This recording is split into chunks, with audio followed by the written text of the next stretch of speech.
Welcome back, WNST, Towson, Baltimore, and Baltimore Positive. We are positively taking the Maryland Crab Cake Tour back out on the road.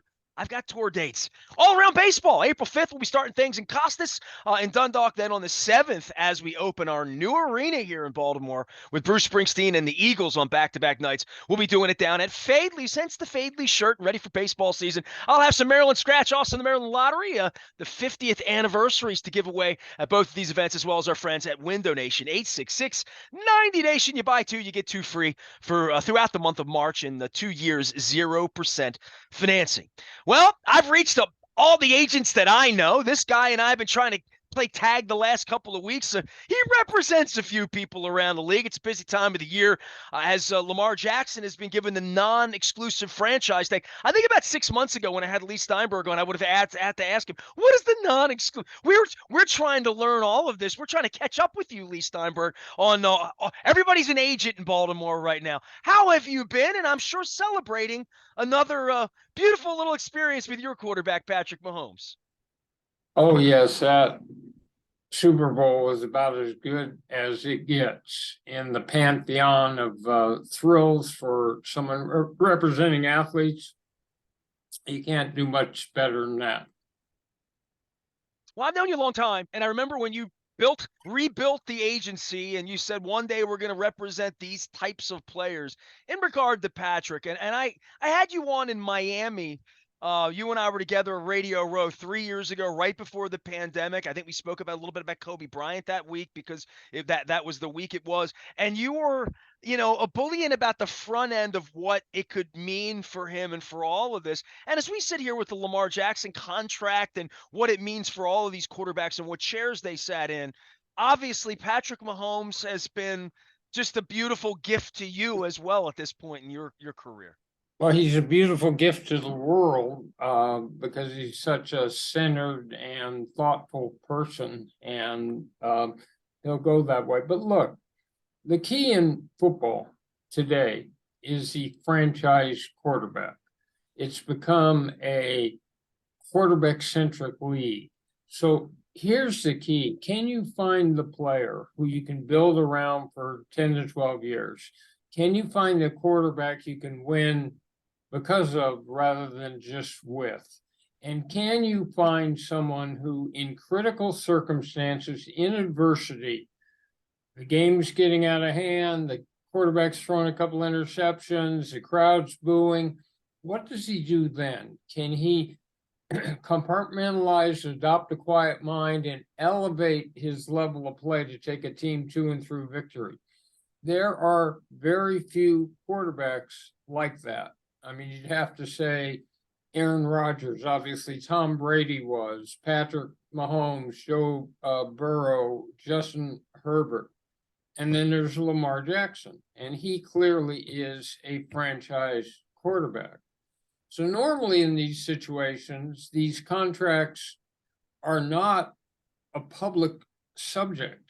You just see all of a sudden that the quarterback has signed a new extension or a new long-term contract. What's confusing here is you obviously have a team that loves this player, and you have a player that loves the team. And so this is a happy marriage, but I think that somewhere it probably was the Deshaun Watson contract that came in and created controversy as to what the market is and what's fair, because clearly this is a franchise quarterback and clearly it's a different team without him. Well, I've heard all the talking points, and as have you. And I remember Steve Bisciotti this time last year when I was getting thrown out of the owners' meetings talking about outlier. I would think that's a word that an agent like you does not want to hear. And certainly you wouldn't want to hear if you were renegotiating Patrick Mahomes' contract, and maybe at one point you will be, to say that the Deshaun Watson is an outlier. What would you say? How would you answer an owner that says to you, no, that's an outlier. We're going to go with the other contracts instead once this contract was issued? And throughout sports, every agent in your position, through the history of sports, uses the next benchmark. I think you did it with Barkowski many years ago. All right. So the reality is that Deshaun Watson's contract is part of the market because it was a similarly situated player. And you're going to have Joe Burrow up, you're going to have Justin Herbert up, and the television contract in football, Fox and CBS, in the midst of a cratered economy during the pandemic, their rights fees, what they pay for, went up by 83%, or almost double. So more money's coming. This is the biggest jump in the cap. And so, if anything, someone's going to exceed Deshaun Watson's contract. And you may see this next generation of quarterbacks do better because there's more money in the game, there's more money under the cap, and that position's critical. So it's not an outlier, it's part of the market. The real issue is guarantees, because more and more contracts in the NFL are becoming guaranteed for skill and injury. That's probably where the rub came. It probably wasn't the dollars. And so, if you're Lamar Jackson, you say, this is all part of the market. What makes it an outlier? What's different about the Cleveland Browns and signing up a quarterback long term? Well, the media may say their level of desperation created their negotiation, but in your case, I'm sure you were looking or thinking about or broached the 35 years ago, whether it was Warren Moon or Troy Aikman or Steve Young, talking about guaranteed money. Even then, it has been taboo for all the owners. I mean, Kirk Cousins maybe, and certainly there are guarantees built into all of these deals, including what you negotiated for Patrick Mahomes. But the notion of guarantees have always been there on the baseball side. You've always been on the football side. When did that really get sideways, and why was that never bargained for and fought for on the football side of things? This all happened when we were out of the league here in the 80s and 90s. Well, free agency doesn't really have the same effect in football that it does in baseball, because the most talented players never get to free agency. They are preemptively signed by their teams. The contracts have rarely been guaranteed in football, but that's changing. Now you go throughout the first round, and those first round contracts are mostly guaranteed for skill and injury. Sometimes 3 years instead of 4 on that first contract, but you're seeing more guarantees everywhere. What used to make the difference in contracts was signing bonus, so that the other sports didn't have a signing bonus. So when you have someone enter the NFL and they're a top first rounder and they get $23 million in a check, yes, they didn't have all the guarantees, but signing bonus made up for it. Leigh Steinberg is here, agent extraordinaire. He is out in California and preparing for yet another draft. We've had a combine now and pro days and all of that as we get up on the draft. And, of course, the Ravens embroiled in whatever this public thing is with Lamar Jackson. So I know you'll begin by saying you don't represent Lamar, and we had you on a couple of months ago, and you gave us a little bit of a cautionary tale. I think the headline of Baltimore Positive was something like, even Jerry Maguire wouldn't represent himself. In your case, in watching Lamar now represent himself, and Roquan Smith's representing himself. Other players have gotten themselves, Laramie Tunzel representing himself. For you, what is your cautionary tale, your global cautionary tale, that if Leigh Steinberg Jr. were the number 1 draft pick or were in Lamar Jackson's situation, why you wouldn't want your son, your loved one, your student athlete, your friend to be unrepresented? I think the fans here are getting a little bit of an education about losing money for endorsement deals and also positioning through all these owners. But from your perspective globally, what does a player miss? What would Patrick Mahomes missed by not having you or anyone like you around? He probably could represent himself pretty well. Hey, don't tell the Chiefs that. But let's start with the fact that it's really difficult to be someone negotiating with a team when the subject is you, and the subject is you. And it's really hard to keep the right emotional distance from the business aspect of it, because what the player's feeling is, I'm not being valued sufficiently, and all the rest of it. You have a buffer in an agent, first of all. Second of all, you've got someone who structurally could come up with creative ways to put a contract together. If not this, then let's try this or this or this, which is hard to do if you're not in the business of contracts. Now, let's be clear, Lamar Jackson, any player has the absolute right to represent themselves. So I don't have a divine right to represent players, but they have a need that they reach out for. So representation also is about helping someone become a role model. It's about setting up charity. It's about mentoring them through the process. It's about preparing for second career. There's so many different aspects to this, but it's difficult to represent yourself. I don't represent myself, for example, when I'm doing a book deal. I have a literary agent do it. When we negotiated for me to do a documentary, I didn't negotiate the deal because it's too close, it's too personal. It's you need some emotional distance and judgment, and you also have another person in your life that you can talk with, who's going to show you every aspect of the market, but in this case, how the market grows, because every contract for a franchise quarterback is always going to end up being the biggest. And then the next one will build on, the next one will build on, the next one will build on it. So this is not just about now, it's seeing the future and envisioning where this contract will stack up. Remember, you can do an extension for a veteran every year. So if it ever becomes unfair, you can always just extend the contract, pay a new bonus, extend another year or two, and keep making it so it is market ready.